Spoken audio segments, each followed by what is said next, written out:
No mai, haere mai. Welcome to 3 News. The America's Cup is going offshore once again. Auckland's withdrawn its bid to host due to a lack of support from the government. Team New Zealand, Auckland City and the hospitality sector have all described the decision as disappointing. But the Prime Minister says it was a grown-up decision because there are more important things to prioritise. Senior Correspondent Lisette Reymer reports.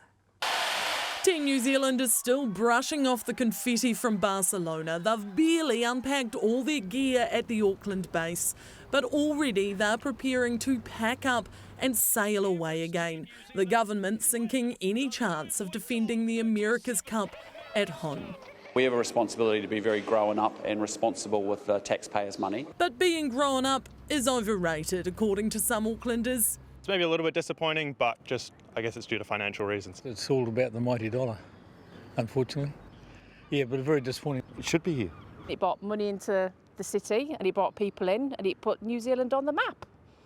It's a shame that it's not going to be here. Securing hosting rights for the Hauraki Golf required a 3-way deal worth around $150 million, shared between Auckland Council, the government and private funding.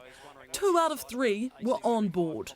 But the government has decided that money is better invested in the likes of hospitals and schools. Of course, we would have loved to have hosted the America's Cup at home. I think we're all extremely proud of the Cup, its history and what it means to us as a country, but just the harsh reality of it was just too much money. But Auckland Council says the America's Cup is not just a nice to have, the economy needs it. The whole country needs the stimulus. Yes, it's disappointing, and yes, it's much more than an event just to go out there and enjoy. It's not a sugar hit. It's actually something that will give stimulus to the economy. The Finance Minister doesn't think the payback stacks up. Well, I think that those numbers are questionable.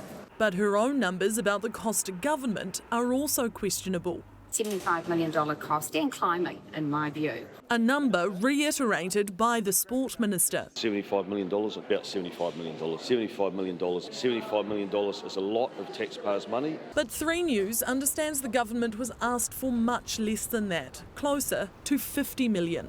Given that we've heard that there's a strong focus on wanting to grow the economy, on driving visitation, and are moving away from this culture of saying no, this seems like a real head scratcher, because if we spread this investment over the course of 3 to 4 years, it seems like pretty small money. There are significant economic benefits to hosting the America's Cup. Barcelona benefited to the tune of nearly $2 billion. But still, Team New Zealand has today said they understand the government has other priorities right now. But with the major events calendar looking as empty as these waterfront restaurants do, Hospitality New Zealand is not so understanding. To miss out on that opportunity, particularly when we have that lack of major events in that current pipeline, is really disappointing. New Zealand's loss looks set to be Greece or Italy's gain. He is hoping Kiwis will be back on the celebrating team by then.